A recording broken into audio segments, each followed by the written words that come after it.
Hi everyone, welcome you all to Edward Swing YouTube channel. So my name is सन्नत Sharma. तो guys आज अब हम continue करेंगे Buddhism और जैनिज़्म को, जो कि आपको पता होगा कि पिछली क्लास में हमने कवर कर लिया था वैदिक एरा. तो आज हम बुद्धिज़्म और जैनिज़्म को कवर करेंगे. तो चलिए शुरू करते हैं. तो सबसे पहला हमारा क्वेश्चन होता है कि बुद्धिज़्म का ओरिजिन कैसे हुआ. देखिए उस टाइम पे देखो हमने जैसे कि अभी पढ़ा इंडस वैली सिविलाइजेशन में किस तरह की पूजा होती थी. लिंगम पूजा होती थी, यौगिक पूजा होती थी, ठीक है, जक्षा जक्षनी ये सब वर्शिप होती थी. उसके बाद हम वैदिक एरा में आए. तो वैदिक एरा में हमने देखा कि पहले इंद्र की पूजा होती थी, वरुण की पूजा होती थी. उसके बाद जो हमारे आ जाते थे शिवा आ जाते हैं, शिवा विष्णु वर्शिप होती है. अब उसमें जो मेनली डोमिनेंस होती है ना वो ब्राह्मण्स की होती है. तो ब्राह्मण्स की डोमिनेंस होने की वजह से क्षत्रियास की रिएक्शन होती है कि ब्राह्मण की डोमिनेशन है, इसलिए वो अपना एक नया रिलीजन स्टार्ट करते हैं जो क्षत्रियस कम्युनिटी होती है. जैसे कि हमें पता है कि बुद्धिज़्म और जैनिज़्म में जो महावीर और गौतम बुद्ध है ना वो दोनों क्षत्रिय क्लैन के हैं, ठीक है. और हमें पता है कि वैदिक सेक्रीफाइस में कैटल्स की किलिंग की जाती थी, जब सेक्रीफाइस किया जाता था, ठीक है, बलि दी जाती थी कैटल्स की. तो जिसकी वजह से एग्रीकल्चर में डिस्टेबलाइजेशन आ जाती थी. अब देखो एग्रीकल्चर करने के लिए कैटल्स का होना बहुत इंपॉर्टेंट है. हालांकि वो चाहे डेयरी प्रोडक्ट्स के लिए हो, उसके बाद काउ डंग केक्स या फिर और किसी तरह के फर्टिलिटी को इंक्रीज़ करता है वो, तो उसके लिए आना ज़रूरी है. वेस्टेज का ज़रूरी है, एनिमल्स का ज़रूरी है. तो इसी वजह से क्या होगा कि डिस्टेबलाइजेशन होने लग गई एनिमल्स की, ठीक है. और कैटल्स को चाहिए कि प्लाउड फील्ड को प्लाउ करने के लिए, जैसे कि पुराने ज़माने में बैल चाहिए थे हल जोतने के लिए. तो दोनों जो बुद्धिज़्म और जैनिज़्म है ना वो इसके अगेंस्ट खड़े हो गए, ठीक है. और उसके बाद देखो ग्रोथ हुई सिटीज़ में, पंच मार्क कॉइन्स आए, ठीक है, जिसकी वजह से ट्रेड और कमर्स इस्टेब्लिश हुआ, फ्लरिश हुआ. और उसकी वजह से एक नई जो बोलते हैं ना एक नया वर्ण आ गया, जिसकी वजह से जैसे हम बोलते हैं वेश्यास आ गए. तो वेश्यास को क्या करने लगे, वो फ्लरिश होने लगे, वो अमीर होने लगे. तो वेश्यास के लिए जो बुद्धिज़्म और जैनिज़्म रिलीजन है ना ये मेनली वेश्यास के लिए है, ठीक है. The new forms of property created social inequalities and the common people wanted to get back to their primitive form of life. अब नई प्रॉपर्टीज़ आने लगी, नई फॉर्म ऑफ प्रॉपर्टीज़ आने लगी, जिसकी वजह से सोशल इनइक्वालिटीज़ होने लगी. अब देखो ब्राह्मण्स की डोमिनेशन हो गई, ब्राह्मण्स अपने अमीर हो गए, वेश्यास गरीब हो गए, शूद्रस उससे भी ज़्यादा गरीब हो गए, ठीक है. तो जिसकी वजह से कॉमन पीपल चाहते थे कि वो पुरानी लाइफ में चल जाए जहाँ पे सब इक्वल हैं, ठीक है. ग्रोइंग कम्प्लेक्सिटी और डी जनरेशन ऑफ वैदिक रिलीजन. अब वैदिक रिलीजन में कम्प्लेक्सिटी आने लग गई, ठीक है, टफनेस होती जा रही थी. तो इसकी वजह से क्या हो गया, ठीक है, उसकी वजह से क्या हुआ, बुद्धिज़्म और जैनिज़्म रिलीजन का इवॉल्व हुआ, जो मेनली किया था महावीर और गौतम बुद्धा ने. दोनों क्षत्रिय क्लैन के थे. दोनों में डिफरेंस क्या है, अब जैनिज़्म और बुद्धिज़्म की आइडियोलॉजी और वैदिक रिलीजन में डिफरेंस क्या है, ठीक है. तो जो वैदिक रिलीजन होता है ना वो वर्ण सिस्टम पे इंपॉर्टेंस देता है. लाइक ब्राह्मण, क्षत्रियस, वैश्यास, शूद्रस, इन पे मेजर फोकस होता था. बट जैनिज़्म और बुद्धिज़्म में ये इन्होंने इस पर कोई स्पेशल इंपॉर्टेंस नहीं दी थी, ठीक है. उन्होंने प्रीच किया था नॉन वायलेंस को, ठीक है. हालांकि जैसे कि हमें पता है कि वैदिक में कैटल किलिंग होती थी, सेक्रीफाइसेस होते थे. They accept Vaishyas including the money lender who were condemned by Brahmins. अब ब्राह्मण्स वेश्यास और मनी लेंडर्स को इतनी इंपॉर्टेंस नहीं देते थे. बट जो बुद्धिज़्म और जैनिज़्म रिलीजन था ना उन्होंने वेश्यास को एक्सेप्ट कर लिया, ठीक है. उन्होंने प्रेफर किया सिंपल लाइफ और एस्केटिक लिविंग. मतलब एस्केटिंग हो गई जैसे कि किसी का कुछ बुरा नहीं सोचना, एक साधु संत वाली लाइफ, ठीक है, मोह माया से दूर, ठीक है. आई होप यहाँ तक आप समझ गए होंगे. उसके बाद हम कंटिन्यू करते हैं बुद्धिज़्म. तो बुद्धिज़्म का मेनली क्रेडिट जाता है गौतम बुद्धा को. गौतम बुद्धा का जन्म होता है 563 BC में. शाक्या क्लैंस के होते हैं लुम्बिनी में, नियर कपिलावस्तु, नेपाल में. उनकी माता एक कौशलन डेंसिटी की प्रिंसेस होती है. तो बुद्धिज़्म की जो लाइफ में चार इवेंट हुए जिसने बुद्धिज़्म को इस रिनंसिएशन मतलब दुनिया त्यागने के पाथ पे लेके चल गई, वो थे हमारा एक ओल्ड मैन, एक था बीमार आदमी, एक मरा हुआ आदमी, एक साधु और एक डेड पर्सन, ठीक है. सबसे पहले एक ओल्ड मैन था, एक बीमार आदमी था, एक साधु था और एक मरा हुआ इंसान था. उनकी लाइफ में ये सब आए, ठीक है. अब कुछ इवेंट्स देख लेते हैं. जैसे कि जन्म हुआ लुम्बिनी में, उसका सिंबल है हमारे पास लोटस और बुल. महाविनिष्कर्मण हुआ, प्लेसिस का कोई मेंशन नहीं है, हॉर्स, ठीक है. निर्वाणा हुआ, जैसे कि निर्वाणा मतलब कि अब उन्होंने सब कुछ धीरे धीरे क्या करने लगे हैं, एस्केटिक लाइफ को एक्सेप्ट करने लगे हैं. अब उस लाइफ की तरफ जा रहे हैं जिसमें वो फ्री सोल होते जा रहे हैं, ठीक है. तो बुद्धि बोधि ट्री, हमें पता है कि बोधि ट्री के नीचे उन्होंने एनलाइटमेंट हासिल की थी। ठीक है, धर्म चक्र परिवर्तन जब उन्होंने पहला सरमन दिया था सारनाथ में, उसको बील बोलते हैं। महापरिनिर्वाण जिसमें उन्होंने अपनी दुनिया को त्याग दिया था खुशीनगर में, और इसका सिंबल है हमारे पास स्तूपा। अब उन्होंने डॉक्ट्रिन ऑफ बुद्धिज्म क्या है, 4 नोबल ट्रुथ बोले हैं। सबसे पहले अपनी ज़िंदगी में 4 नोबल ट्रुथ बोले। सबसे पहले बोला दुख। उन्होंने बोला कि लाइफ जो है ना दुखों से भरी हुई है। समयुदा, उन्होंने बोला कि जो आदमी की लालसा है ना, इच्छा है ना, वही उनके दुखों का कारण है। ठीक है। निरोध, उन्होंने बोला कि इस सब को हम छोड़ सकते हैं, ये सब जो है ना हमारी दुखों के कारण है या जो दुख है इनको हम त्याग सकते हैं। निरोध गमनी प्रतिपड़ा, जो बोलते कि जो पाथ, ऐसा पाथ फॉलो करो जो सारों से आपको छुटकारा पाने लगे। अब उनके अष्टांगिका मार्ग थे, जो 8 मेन फोकस थे जिन्होंने बोला।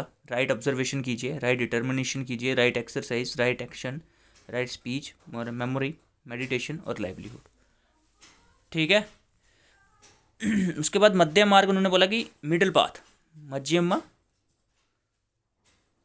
प्रतिपाड़ा जिसको बोलते हैं। To avoid the excess of both luxury and austerity it is known as law of karma. उन्होंने बोला कि मिडिल पाथ अपनाइए।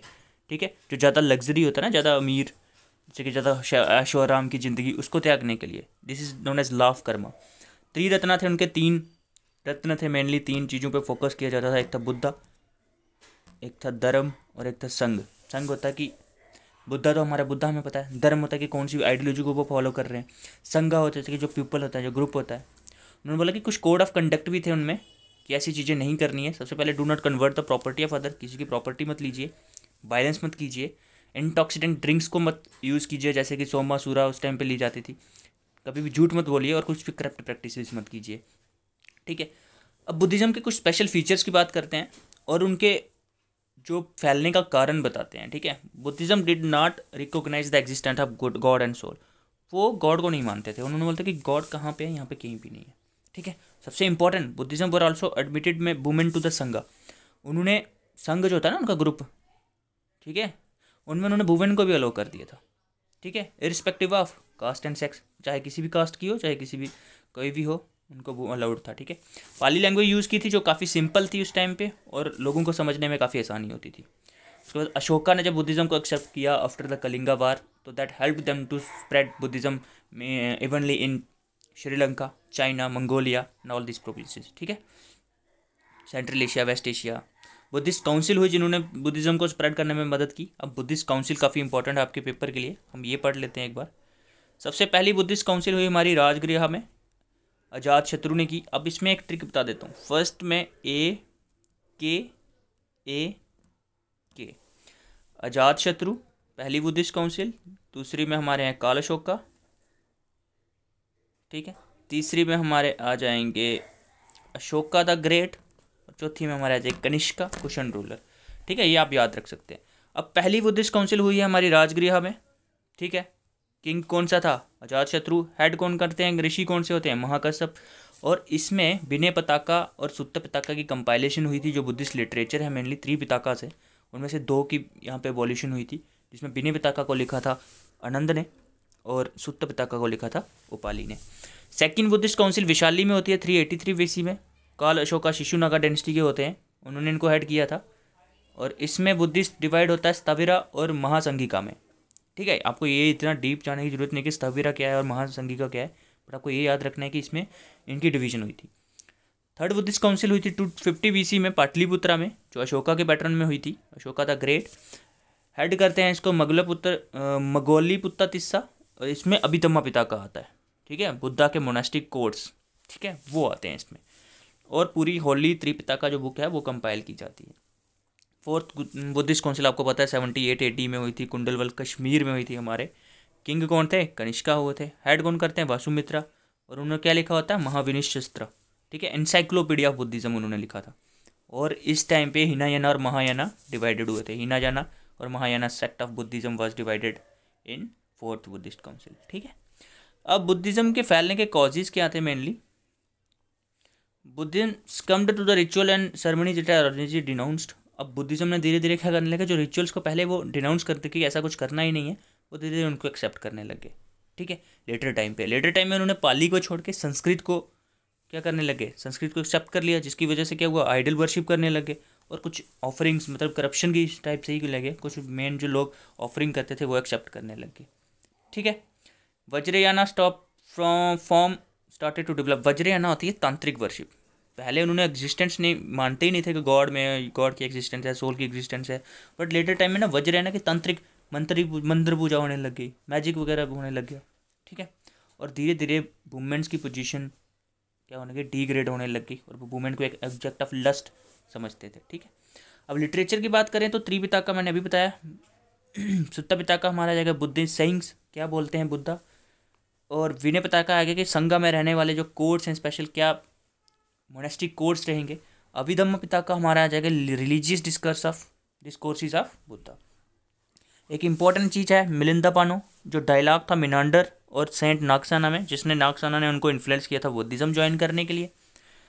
दीपवंसा और महावंसा जो ग्रेट क्रॉनिकल हैं श्रीलंका के। बुद्ध चरिता अश्वघोष लिखते हैं उसको।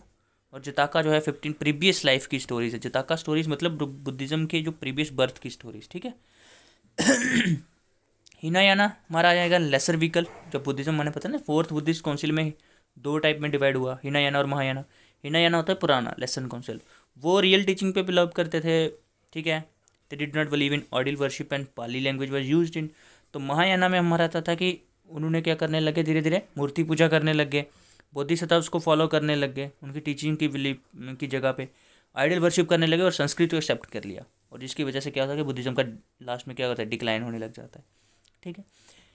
वज्रयाना में बात करें तो they believe that nirvana is attend by the help of magical tricks और ब्लैक मैजिक। मैंने भी आपको बताया कि वज्रयाना सेक्ट में वो ऐसा कुछ सोचते थे। बोधिसत्व होते हैं जो बिलीव करते हैं कि कोई वर्शिप करने की जरूरत नहीं है, कोई ऐसा अटैचमेंट जो ऐसे करें पूजा करने की, जो खुद को कष्ट देने की जरूरत नहीं है, जो भी निर्वाणा को अटेम्प्ट करने के लिए, एक्सेप्ट करने के लिए। तो बोधिसत्वों में बात करेंगे हम, वज्रपाणी थे। इनमें कुछ इंपॉर्टेंट नहीं है, एक इंपॉर्टेंट है जो मैत्रेय फ्यूचर बुद्धिज्म है, बुद्धा है मैत्रेय, उसको याद कर लीजिए। अब बुद्धिस्ट आर्किटेक्चर की बात करें तो प्लेस ऑफ वर्शिप चैत्यास और बिहारास। ठीक है। चैत्या प्रेइंग हॉल्स थे और बिहारास में जहाँ पे वो रहते थे। और केव आर्किटेक्चर भी डेवलप होता है बुद्धिज्म के टाइम पे, दैट इज़ वारावार केव इन गया। आइडल वर्शिप और स्कल्पचर भी होता है। और उसके बाद यूनिवर्सिटीज़, जैसे कि हमें पता है ना ग्रीक के आने से गंधारा स्कूल ऑफ आर्ट आता है। ठीक है। और उसके बाद हमारे महासी सयादे ऑर्गेनाइज सबमिट इन 1954 में एक सबमिट होता है म्यांमार में, जिसको ऑर्गेनाइज करते हैं महासी सयादा। तो बुद्धिज़्म के बारे में इतना काफ़ी है जो उनके हमें पता करना है कि बुद्धिज़्म के जो सिंबल्स क्या हैं। ठीक है। उसके बाद त्रिपिटकास क्या हैं, फ्यूचर बुद्धा क्या है, बुद्धिस्ट काउंसिल कहाँ हुई थी। ठीक है। बोधिसत्वास क्या है, वज्रयाना सेक्ट क्या है, हिनायाना क्या है, महायाना क्या है, ये आपके लिए मोर देन इनफ है इसके लिए। अब हम बात करेंगे जैनिज्म की। तो जैनिज्म में सबसे पहले 24 तीर्थंकरस होते थे, जिसमें फर्स्ट थे हमारे ऋषभदेवा। ठीक है। और 24th थे हमारे महावीर। और उसके बाद 23rd थे हमारे तीर्थंकर पार्श्वनाथ। उनका एम्बलम था सरपेंट, जो किंग अश्वसेना के थे। ठीक है। तो हमारे एम्बलम था महावीर का लायन। ठीक है। He was born in Kundagram, Bihar में है जो। ठीक है। वो जनत्रिका क्लैन के थे। ठीक है। Mahavira was related to Bimbisara. Mahavira जो है ना वो बिम्बिसरा के कंटेम्प्रेरी होते हैं। बिम्बिसरा ने जैनिज्म को एक्सेप्ट किया होता है। ठीक है। Mahavira married to Yashoda, had a daughter name Priyadarshana. और उसका हस्बैंड जो जमाली होता है ना वो उनका पहला डिसिपल होता है। ठीक है। आफ्टर 30, अब जब 30 साल की उम्र में उनके पेरेंट्स की डेथ हो जाती है तो वो एक साधु बन जाते हैं, मोंक बन जाते हैं। ठीक है। और 13 साल कठोर तपस्या करने के बाद वो जृम्बी ग्रामा में वो सुप्रीम नॉलेज ग्रहण करते हैं। ठीक है। ये इंपॉर्टेंट नहीं है इतना, हालांकि एक स्टोरी है। अब उसके 5 बाउज को हम पढ़ लेते हैं जैनिज्म के। सबसे पहला है अहिंसा, जिसमें non violence, satya do not speak a lie, असत्य do not steal, aparigraha do not acquire property, brahmacharya celibacy. 2 main philosophy थी उसकी, सैदावाड़ा और अनेकंतावाड़ा। ठीक है। त्रिरत्ना क्या है, राइट फेथ, राइट नॉलेज और राइट कंडक्ट। ये आपको एमसीक्यूज में पूछ सकते हैं। एक और चीज़ पूछेंगे, राइट ऑब्जर्वेशन, और 3 ये दे देंगे, which of the following is not triratna of Jainism. तो आपको इसमें डिफ्रेंशिएट करना आना चाहिए कि 3 राइट फेथ, राइट नॉलेज और राइट कंडक्ट है। इसमें आप याद कर सकते हैं KFC, नॉलेज, फेथ और कंडक्ट। ठीक है। चलिए, और 5 टाइप की नॉलेज है, मति जना, श्रुता जना, अवधि जना और महाप्राणयना और केवल जना। इसमें इतना कोई इंपॉर्टेंट कुछ नहीं है। अब जैनिज्म की काउंसिल हमें पता है कि एक पाटलिपुत्र में हुई थी under the king Chandragupta Maurya, दूसरी बल्लाभी में हुई थी जिसमें कंपाइलेशन हुई थी 12 अंगास की और 12 उपंगास की। 2 सेक्ट होते हैं, जैसे कि हमें पता है कि फेमीन आता है नॉर्थ इंडिया में, तो जो भद्रबाहु है वो दक्कन की तरफ चले जाते हैं, जिसमें वो जिसको चंद्रगुप्त को भी वो बुद्धिज्म जैनिज्म की तरफ लेके जाते हैं, तो वो चले जाते हैं भद्रबाहु हमारे डेक्कन में, और जिसमें वो एक्सेप्ट करते हैं दिगंबर्स जो कंप्लीट नेक्ड अटायर में होते हैं। वुमेन्स हालांकि वाइट साड़ीज पहनती हैं, बट जो मेल होते हैं वो कंप्लीट नेक्ड रहते हैं। और श्वेतंबर में बात करें तो स्थूलभद्र थे इसके मेन जो हेड थे, वो वाइट कपड़े पहनते हैं, ठीक है। वो नॉर्दर्न इंडिया में रहे थे during the time of famines, बाकी वाले चले गए थे, ठीक है। अब जैन की लिटरेचर की लैंग्वेज कौन सी है? प्राकृत है। अब हम बात करें कि बुद्धिज्म की लैंग्वेज पूछ सकते हैं वो कौन सी है, पाली है, और जैन की लैंग्वेज कौन सी है, वो प्राकृत है, ठीक है। It is common language of people then using Sanskrit, तो जैनिज्म इसलिए बुद्धिज्म से भी ज़्यादा चला था, ठीक है। और मेन इसका जो लिटरेरी वर्क थे 12 अंगास थे, 10 उपंगास थे, 10 परिक्रमास थे, 6 श्वेत सूत्रास थे, मल सूत्रस थे 4, 2 सूत्र ग्रंथास थे, और पार्ट ऑफ सिंगम लिटरेचर जो है वो भी जैन स्कॉलर को एट्रीब्यूट किया जाता है। तो जैनिज्म और बुद्धिज़्म में हमारे इतना ही पढ़ना है।